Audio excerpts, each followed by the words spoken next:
Your top stories this evening sponsored by Courts, bringing value home. Clifton Hickin is part of the unprofessional wrangling in the GPF. He's clicked with Silal Prasad. Investigate him for lying under oath, says the COI. Government hands over first batch of relief items to hurricane-ravaged islands. Damaged official documents of Guyanese nationals to be replaced. Discipline Mitchell Caesar for neglect. CID major crimes attempted to mislead the COI. And Category 5 Hurricane Maria rips through Dominica. HGP Nightly News begins now.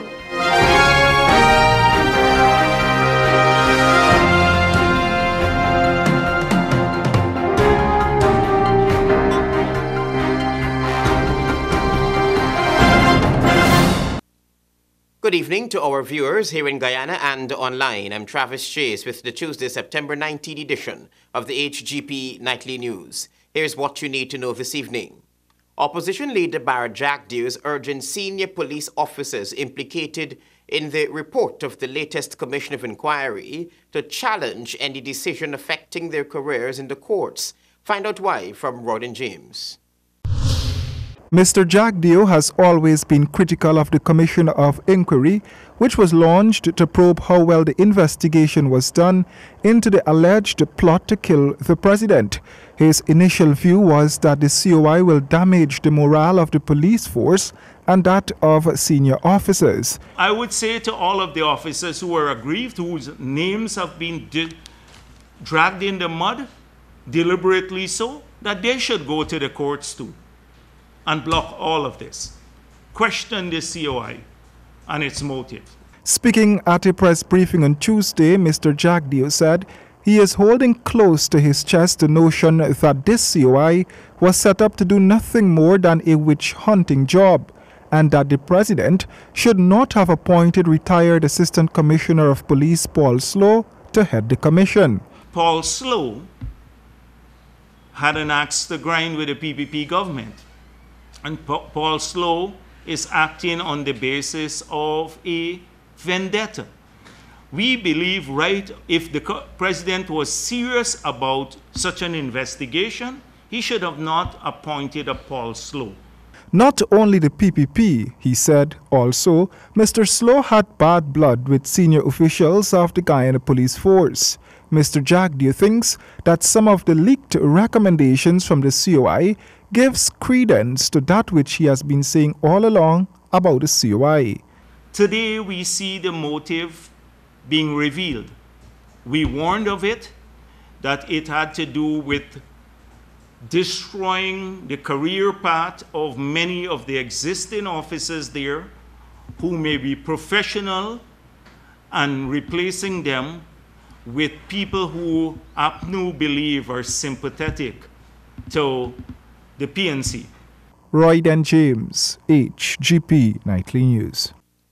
Even so, head of major crimes Mitchell Caesar was not spared of harsh recommendations from that COI report.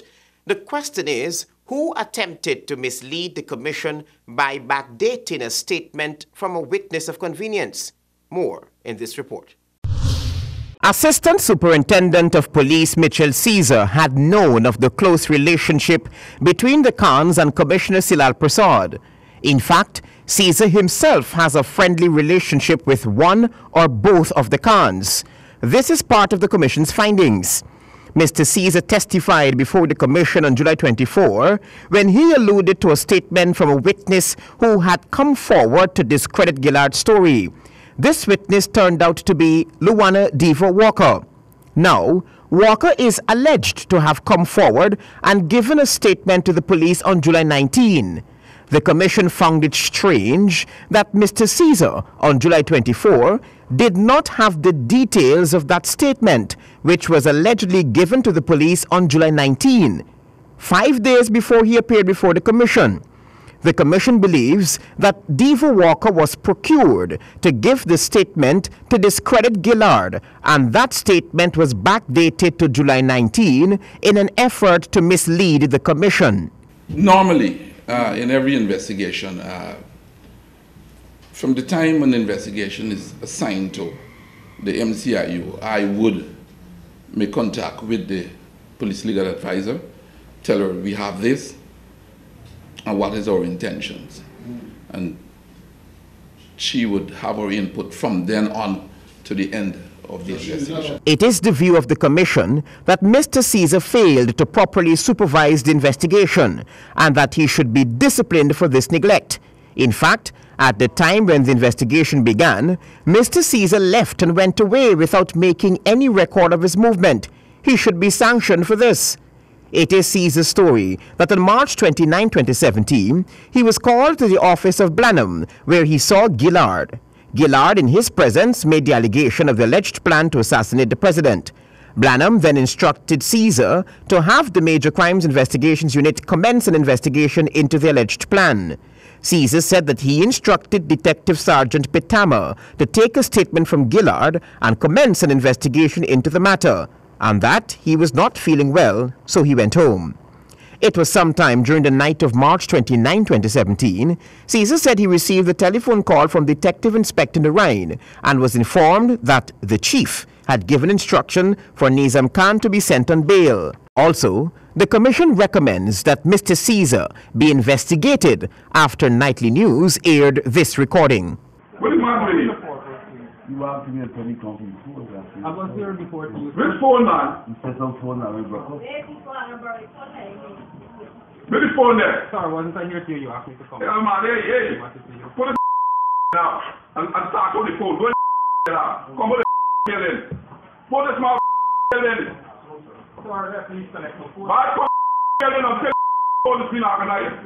Put them on the building. The Commission noted that Caesar did very little during the course of the investigation. By his own admission, he had known that the allegation was a serious one, yet he failed to closely supervise the progress of the investigation. Travis Chase, HGP Nightly News. Thanks for staying tuned to the HGP Nightly News. It is the findings of the Commission of Inquiry that Assistant Police Commissioner Clifton Hickin is part of the unprofessional wrangling that is taking place among some senior officers of the Ghana Police Force and which led to some degree of division. Here is more. The Commission found that Mr. Hickin is cliqued with Commissioner Prasad. When Mr. Hickin took the stand at the COI, he testified that on March 29, about 9 a.m., he received a telephone call from Mr. Blanham, who informed him that Andrew Gillard was at the Ministry of Public Security making the allegation and requested that Gillard be escorted to the Criminal Investigations Department, Ivleri. I don't want you to omit this part. I said I reported the matter to the Commissioner of Police. But what you reported to the commissioner is, what did you report to the commissioner? That the information the Blanham gave me and the man was coming to my office to confirm. What information did Blanham give you? That a man is at the Public Security Office by the name of Andrew Gillard has information in relation to a plot to assassinate the president. And that was the problem. Why did Mr. Hickin report to Commissioner Prasad, who was on leave, and not the acting commissioner, Mr. David Ramnarine?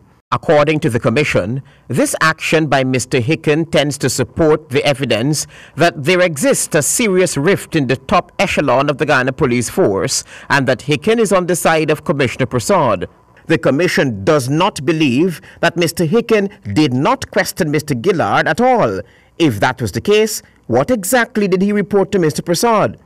The evidence, according to the Commission, strongly suggests that Hickin knew of the allegation made by Gillard, having been told of it by Blanham. There is also strong circumstantial evidence that Hickin questioned Gillard about the allegation before having him escorted to CID headquarters.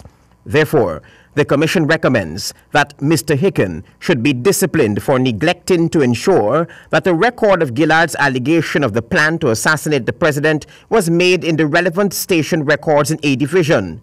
That he should be disciplined for his failure to interview Gillard to ascertain the nature of the allegation. This is a clear neglect by him. Should be disciplined for reporting the allegation to Commissioner Prasad, who was on annualized vacation leave. This conduct is prejudicial to good order or discipline. Should be disciplined for failing to report the allegation to Mr. Ramnarine, who was the acting commissioner. This conduct, too, is prejudicial to good order or discipline. The commission wants Mr. Hickin investigated for uttering falsehood under oath when he stated that he had reported the allegation to Commissioner Prasad about 10 hours on March 29, 2017. Commissioner Prasad did not support this claim when he took the stand. The commission found that Mr. Hickin was in breach of the police force standing orders. Travis Chase, HGP Nightly News. Despite the government's pledge to donate 100,000 United States dollars to support Caribbean islands recently hit by hurricanes and has already handed over a batch of relief items, Leader of the Opposition Bar Jagdew says the government can do way better financially, as he urged Guyanese here to rally around Guyanese in those ravaged islands. Rodin James reports. As hurricanes continue to rip through Caribbean islands, the government has already expressed its willingness to stand with those islands and assist where possible. Guyana has ignored its own financial troubles and has pledged 100,000 United States dollars to the affected territories. The opposition leader feels more could be done. We can do better. Our financial situation, as bad as it is now, would afford us to do much more, spend much more in helping people. And so I urge our government to assist as far as possible. Last week, Mr. Jagdew said when the PPP was in power, during previous hurricane seasons, they had made hefty contributions, if not the most, for this part of the world. He says his party stands ready and committed to help the devastated islands. Last week, I called for our government to assist with the evacuation of Guyanese who are abroad who desire to be evacuated. At one point in time, I saw the government saying nobody had contacted them. Well, now I think a large number has done so, and they need to act urgently to get our people back home. The opposition leader also implored the private sector and citizens alike to donate whatever they can to help Guyanese, particularly those who have been affected. It behoves all of us in Guyana to do whatever we can, if we're a private sector or government or NGO or just ordinary citizens, and we can spare some support for people across the Caribbean who have been devastated by these natural events. I think we should do so. Royden James, HGP Nightly News. Thank you, Royden. The Education Ministry is pumping an undisclosed sum of money to finance community-based proposals that are developed to bring solutions to social issues plaguing the regions. Kristen Macklingam reports. The pilot phase of the Youth Innovation Project of Guyana has been deemed successful, with $40 million awarded to 25 groups across the country to kickstart their projects. That's according to Senior Technical Officer of the Education Ministry, Bridget Hines.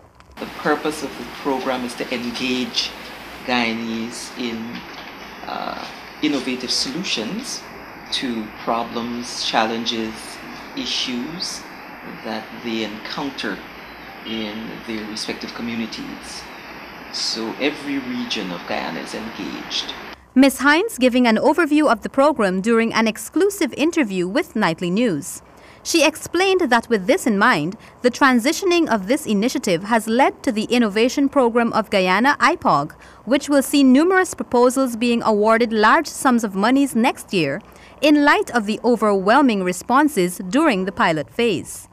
No project or expression of interest will be thrown away. If you were not named on Friday the 15th, then be sure that your project will be considered for next year.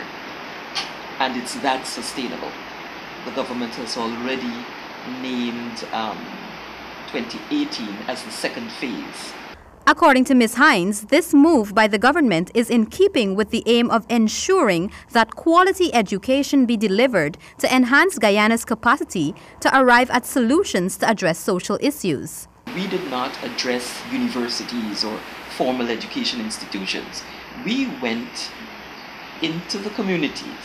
So any grandmom, any child, anyone unemployed, underemployed, literate or not, we believe that every Guyanese can give some idea as to how to solve our problems. Reporting for HGP Nightly News, I am Kristen Macklingam.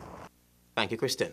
PAHO, WHO, and the Ministry of Public Health are making a strong tackle to control the spread of malaria in targeted hinterland areas. More from Ayanna George. For decades, health professionals under the auspices of PAHO WHO and the government have worked to control the spread of malaria in the hinterland regions through primary treatment and preventative measures. The Ministry of Public Health and PAHO WHO on Monday set up a National Malaria Technical Oversight Committee and discussed its functions. Dr. Kwesi Grant of the National Malaria Program talks about the committee's agenda. You know, recently we had an influx of Venezuelans coming out, crossing our borders, and seeking medical attention and seeking treatment in Whitewater Village in Region 1. And that has repercussions on us as a program in terms of medicines, in terms of diagnostic tests, and so on. So therefore, we'll just be sensitizing our stakeholders, especially regional officials, about this, so that we can become vigilant. He said it is important that stakeholders work together to meet the needs of the public. We know we have a lot of Brazilians here in Guyana, in the mining areas, and they too get ill with malaria. So it's very important, this collaboration. And we've been collaborating within our ministry with the Maternal and Child Health Department because also there's wind of a measles outbreak in Brazil. So we're collaborating with that department.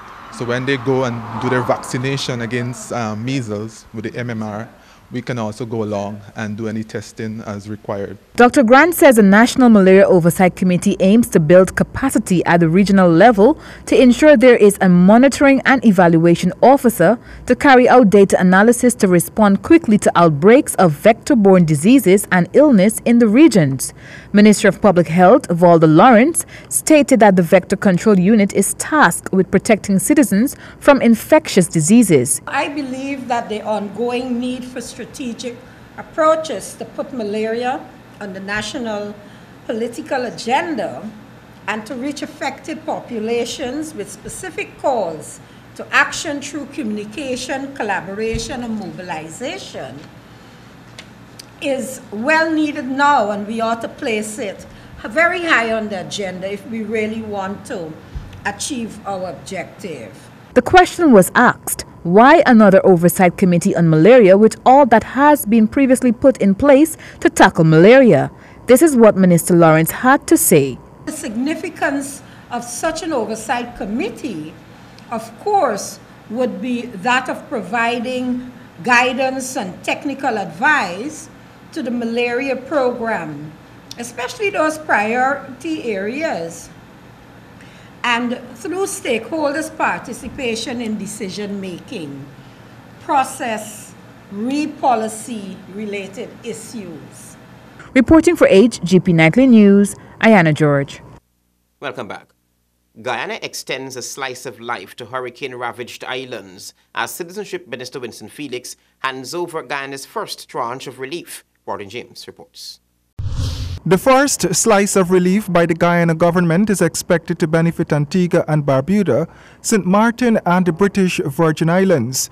Minister of Citizenship Winston Felix, who joined the needs assessment team in Antigua, expressed the government's full support to continue to stand with the affected states during their time of need. Seen on television, the devastation, the trauma that you went through during, as the lady described it just now, Ormond Beast, and the Guyana government, out of its care, its concern, its compassion for your health, your safety, has decided to put a team of 6 together from various relevant departments to come and have a first-hand look at your situation and to do a needs assessment. Among the items delivered are rice, medical supplies, and water.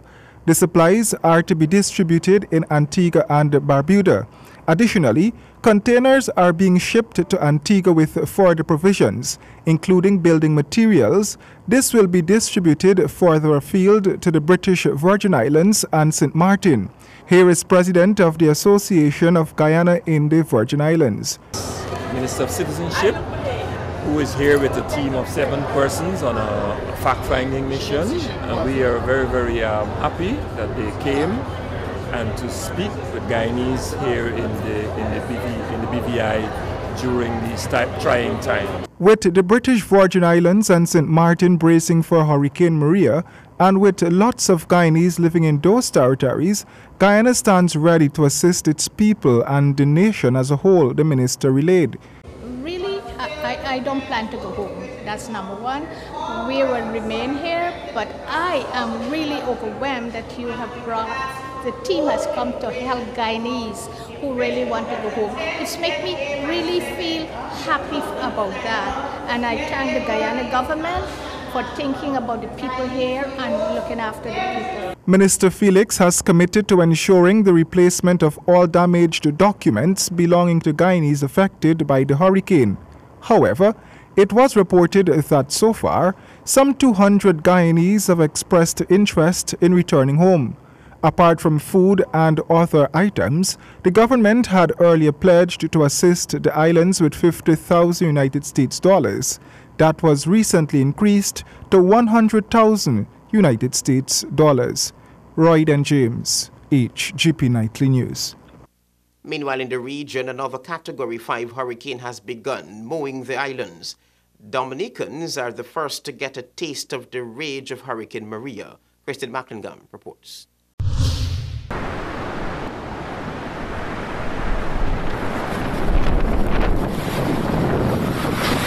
Hurricane Maria made landfall in the island of Dominica Monday night and created havoc among the population of 72,000. The country's Prime Minister Roosevelt Skerritt said the island was devastated after he was rescued from his damaged home. Packing winds of 160 miles per hour, the Category 5 storm pummeled the island on Monday night as it began its sweep across a region already reeling from Hurricane Irma. In a dramatic series of posts on Facebook, Mr. Skerritt detailed the impact of Maria as it made landfall on the island. Quote, "The winds are merciless. We shall survive by the grace of God," end of quote, Mr. Skerritt wrote. A few minutes later, he messaged he could hear the sound of galvanized steel roofs tearing off houses on the small island. About half an hour later, he posted that his roof was gone and that he was at the complete mercy of the hurricane with his house flooding. 7 minutes later, he posted that he had been rescued. In an interview with Telesur, he said, quote, "We do not know how many are dead, if any. We shall know in the morning. The hurricane is still on. We were brutalized by the hurricane," end of quote. It is still too early to know the number of casualties. Thousands of lives are being threatened in Puerto Rico as Hurricane Maria bears down on that island. They have been told to evacuate or die. Maria claimed her first victim in the French territory of Guadeloupe, where 2 other people were missing. Reporting for HGP Nightly News, I am Kristen Macklingam. Thank you, Kristen. The Ministry of Social Cohesion launched Mashramani 2018 in Linden, Region 10, last Saturday. Anna George reports.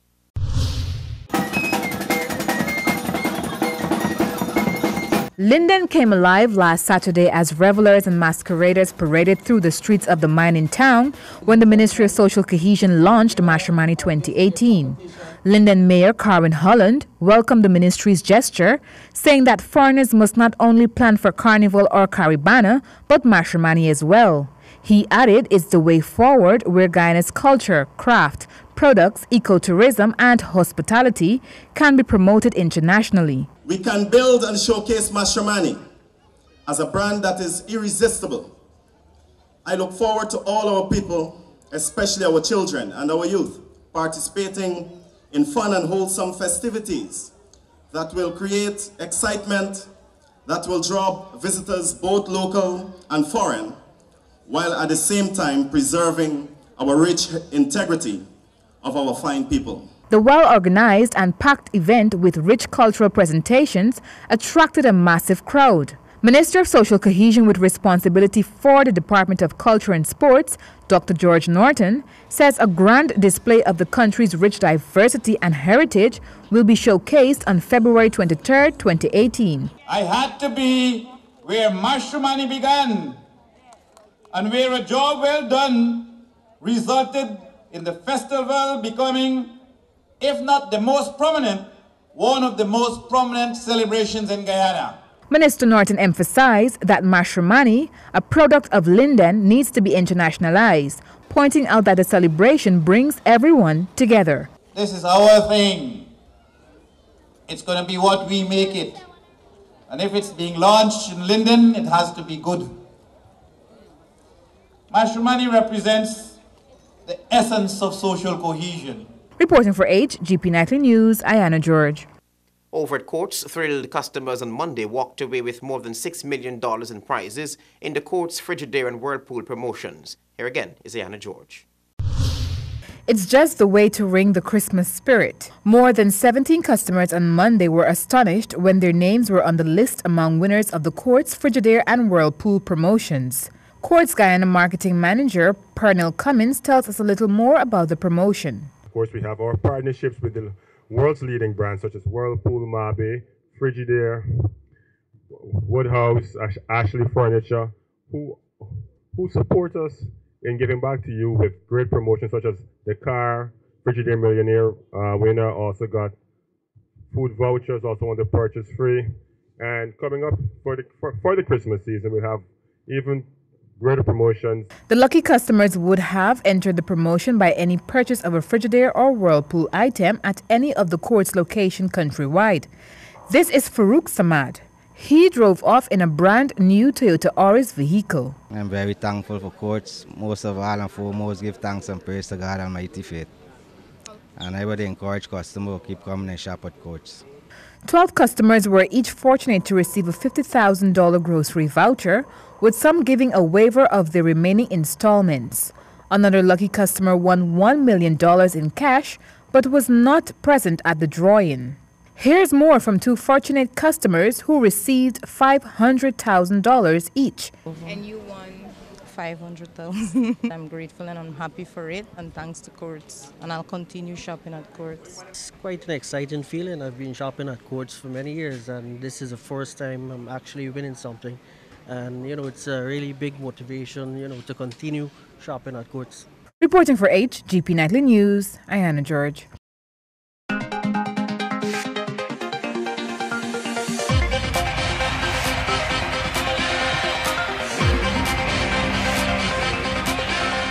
Thanks for staying tuned. I'm Stanford Howard with the HGP Sportscast. We start with cricket.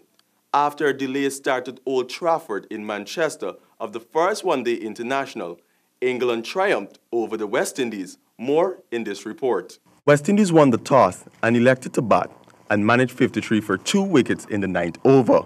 Of the mandatory power play, Evan Lewis was caught by Hales off Moeen Ali for 11, and Chris Gayle made 37, caught by Ruth in the 9th over. The West Indies lost team and muscled a mere 150 runs in 32.5 overs, losing 4 wickets in the process.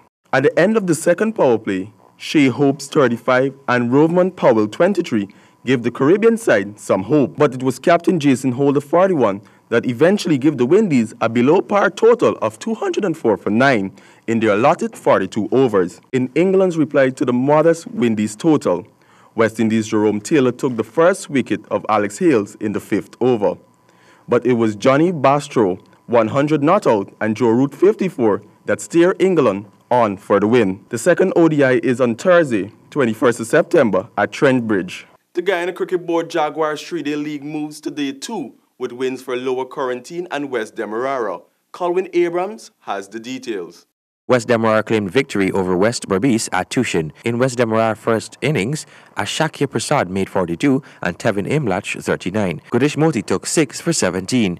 West Berbice took the crease and were 106 all out in 38.2 overs. Artley Bailey made 46 and Avishkar Sikaran 32. Kish Ramsey Hodan took 4 for 37 and Romario Shepard 3 for 29 for West Berbice. In West Berbice's second innings, they were all out for 126 in 71 overs. Ronald Rene made 35 and Tijnarayan Chandrapal 26.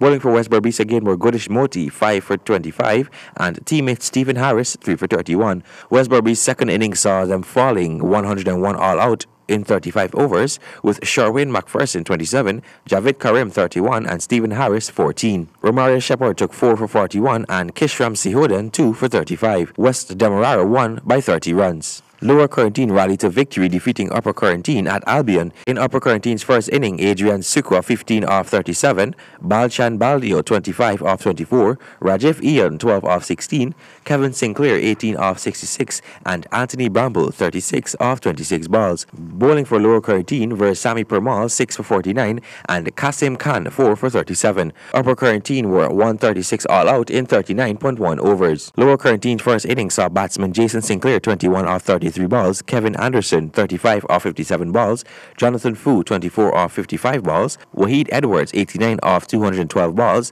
Sean Hettimar 49 off 49 balls, and Devon Clements 20 off 18 balls. Bowling for Upper Quarantine, Sean Pereira 6 for 71, Balchan Baldio 1 for 31, Rajiv Ian 1 for 24, and David Lachia 1 for 38. In Upper Quarantine's second innings, batting were Adrian Sukwa 15 off 28 balls, Balchan Baldio 38 off 52 balls, Rajiv Ian 14 off 18 balls, and David Lachia 5 off 48 balls. Bowling for Lower Quarantine were Ron Johnson 4 for 49, Versami Pernal 3 for 42, Kasim Khan 1 for 26, and Niall Smith 2 for 26. Upper Quarantine were 157 all out in 36.3 overs. Lower Quarantine won by 10 wickets. Other games were East Coast versus Georgetown at Lusignan and East Bank versus Essequibo. For the HGP Sports, Colwyn Abrams. Thank you, Colwyn. And finally, Banks DIH sponsors Circle Tennis Tournament with the aim of revitalizing the sport. Colwyn Abrams has more. The tournament begins Wednesday evening and is organized by Banks DIH with the aim of promoting the game of circle tennis at the national level. According to Alistair Monroe, sports officer of the National Sports Commission, the beverage company's support for the game is a great opportunity for young players to develop themselves in the sport. In the opening match at Banks DIH Ground, Thirst Park, Victory Chaser Circle Tennis Club will battle the Banks DIH Sports Club Circle Tennis All-Female Team at 5:30 p.m. Then at 7 p.m., the mixed team will oppose AL Sport and Tour Promotions. Meanwhile, on Saturday, September 23rd, the Banks DIH Circle Tennis team will be traveling to the Essequibo Coast to do battle against a Region 2 team. The first ball is expected to loop at 9:45 a.m., which will see a mixed team taking the circle. Then at 1 p.m., all the females will come up against each other at the NOC ground. For the HGP Sports, Colwyn Abrams. That's all we have for this edition of the HGP Sportscast. Back to you, Travis. Clifton Hickin is part of the unprofessional wrangling in the GPF. He's clicked with Silal Prasad. Investigate him for lying under oath, says the COI. Government hands over first batch of relief items to hurricane-ravaged islands. Damaged official documents of Guyanese nationals to be replaced. Discipline Mitchell Caesar for neglect. CID major crimes attempted to mislead the COI. And Category 5 Hurricane Maria rips through Dominica. Those were our major headlines. For these stories and more, please go to our website. It's www.hgptv.com. I'm Travis Chase. Thanks for watching. Goodbye.